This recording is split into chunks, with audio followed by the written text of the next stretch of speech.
Olá amigo, olá amiga, é bom estar contigo, é bom partilhar contigo a Palavra de Deus. É bom partilhar contigo este tema novo que estamos a estudar, gerir a favor do Mestre. É sem dúvida nenhuma algo que nós temos que aprender a fazer. Gerir os recursos que Deus coloca à nossa disposição, a nosso favor, a favor dos outros, a favor da obra de Deus. Partilha com os teus amigos, quer o link da Rádio Tranquilidade, onde nos possa estar a ouvir, ou dos nossos canais do YouTube ou Facebook, 2 minutos com ele. Assim os teus amigos poderão conhecer também um pouco mais da Palavra de Deus. Sem dúvida, bom conhecer um pouco da Palavra de Deus. A semana passada nós começámos este novo tema e nós vimos como Deus quer ter uma relação especial com o ser humano. Especialmente naquilo que dele recebemos e no que, como, quanto nós lhe podemos devolver. Durante o segundo trimestre de 2021, nós estudámos as alianças ou contratos de Deus com a humanidade.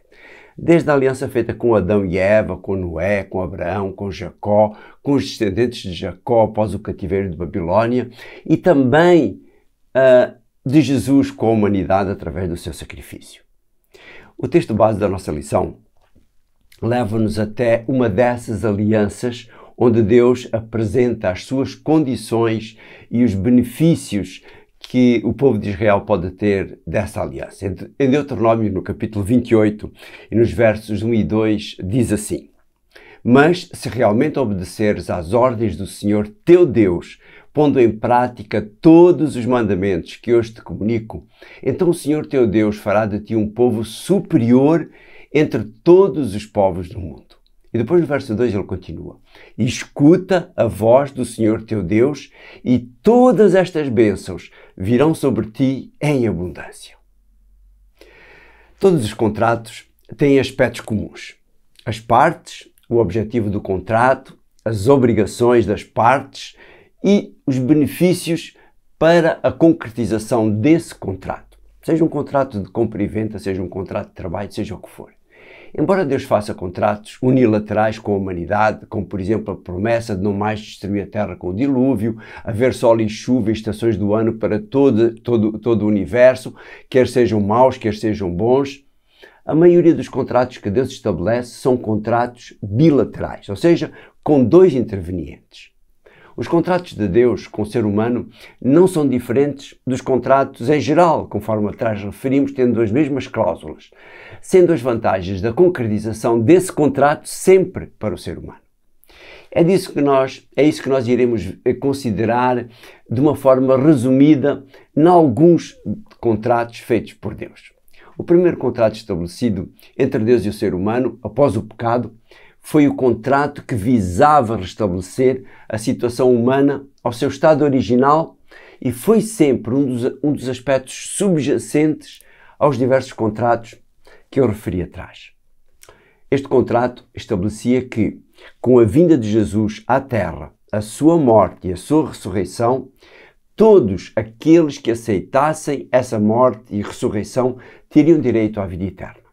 João, na sua primeira carta, no capítulo 5 e no verso 13, ele diz então: E escrevo-vos estas coisas para que saibam que têm a vida eterna, pois creem no Filho de Deus. Ou seja, ao crer no Filho de Deus, automaticamente têm a outra parte do contrato, que é a vida eterna. Mas esta aceitação envolve algo mais. Ela implica um compromisso pessoal com Deus, obediência à sua vontade.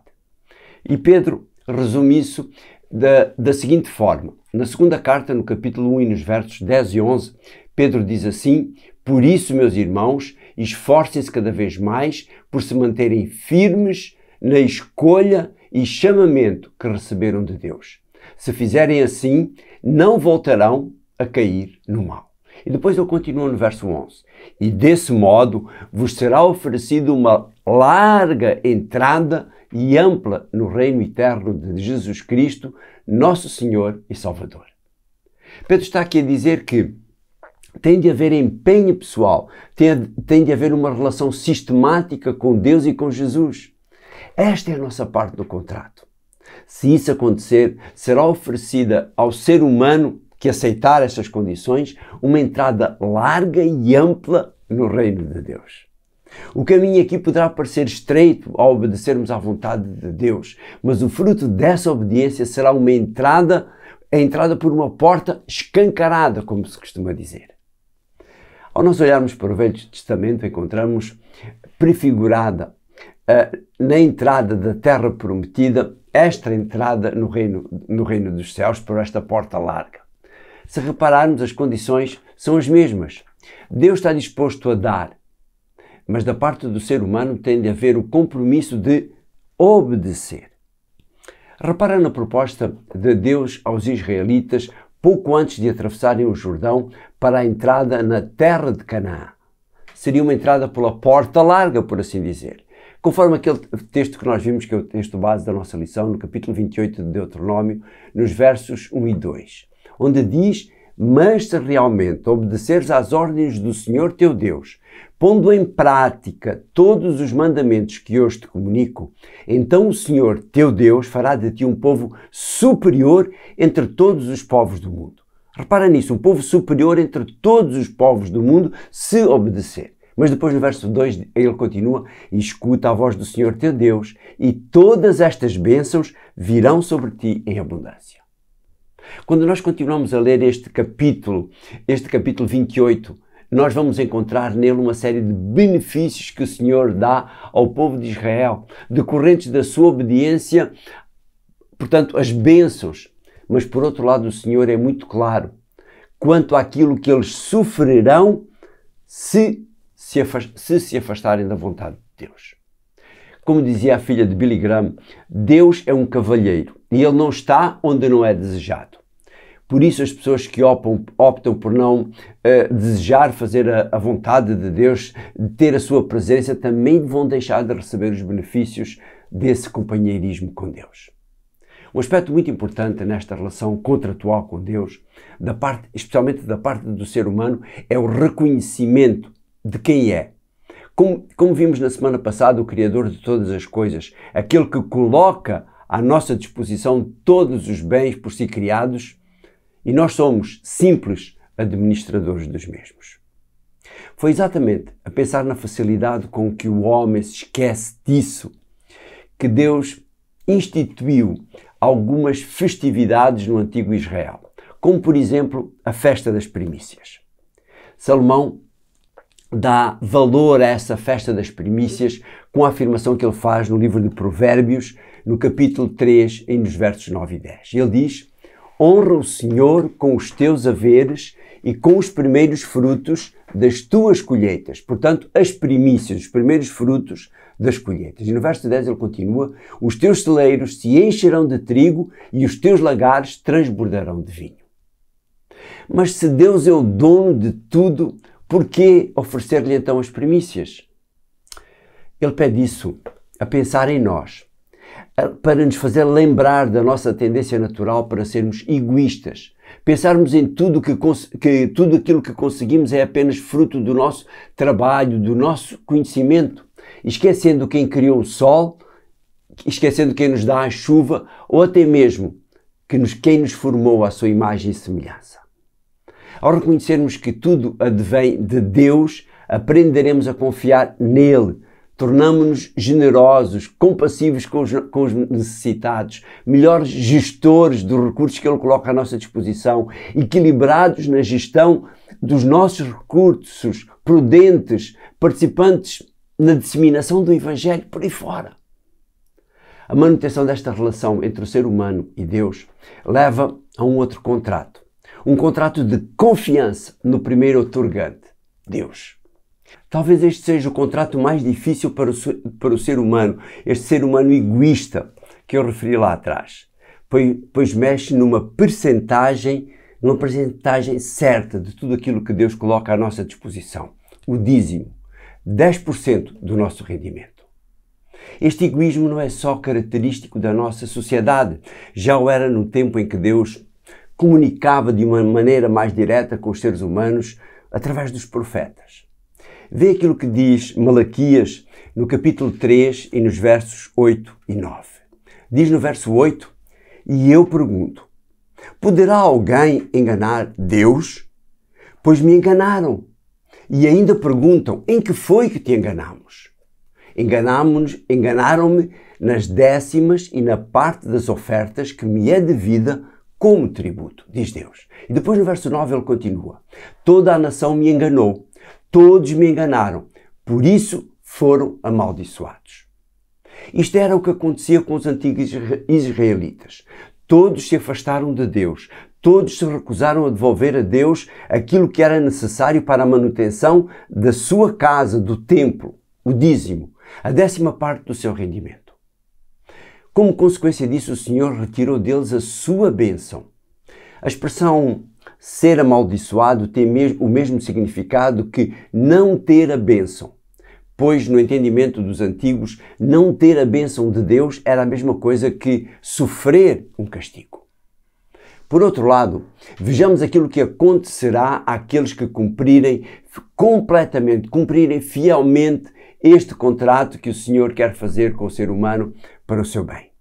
Vejamos aquilo que dizem os versos 10 e 11 agora. No verso 10 diz: tragam todas as décimas, ou seja, os dízimos ao tesouro do templo, para que haja mantimento na minha casa.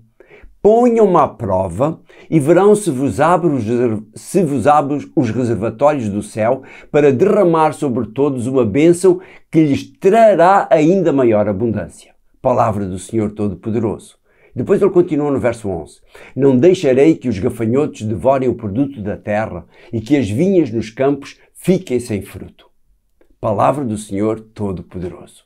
Hoje provavelmente podíamos transformar isso para outras coisas como resultado do nosso trabalho.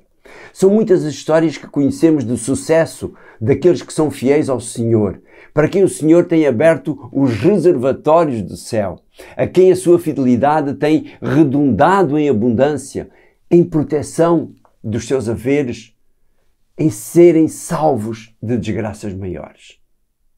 A semana que vem nós iremos ver um pouco mais deste contrato e ver de uma maneira mais detalhada. Sim, prezada amiga ou amigo, Jesus foi muito claro quanto a qual deve ser a nossa primeira busca, aquilo que devemos colocar em primeiro lugar nas nossas vidas. Vê aquilo que diz o capítulo 6 e o verso 33 do livro de Mateus, um texto muito conhecido. Diz Jesus: procurem primeiro o reino de Deus e a sua vontade, e tudo isto vos será dado. Esta é uma promessa contratual feita pelo Filho de Deus e que tem inspirado muitas e muitas pessoas e que têm tido um sucesso tremendo. Uma outra promessa contratual para tempos difíceis é-nos dada em Isaías no capítulo 26 e no verso 3, onde ele diz: as suas disposições são firmes. Tu, Senhor, o guardas em paz porque confia em ti.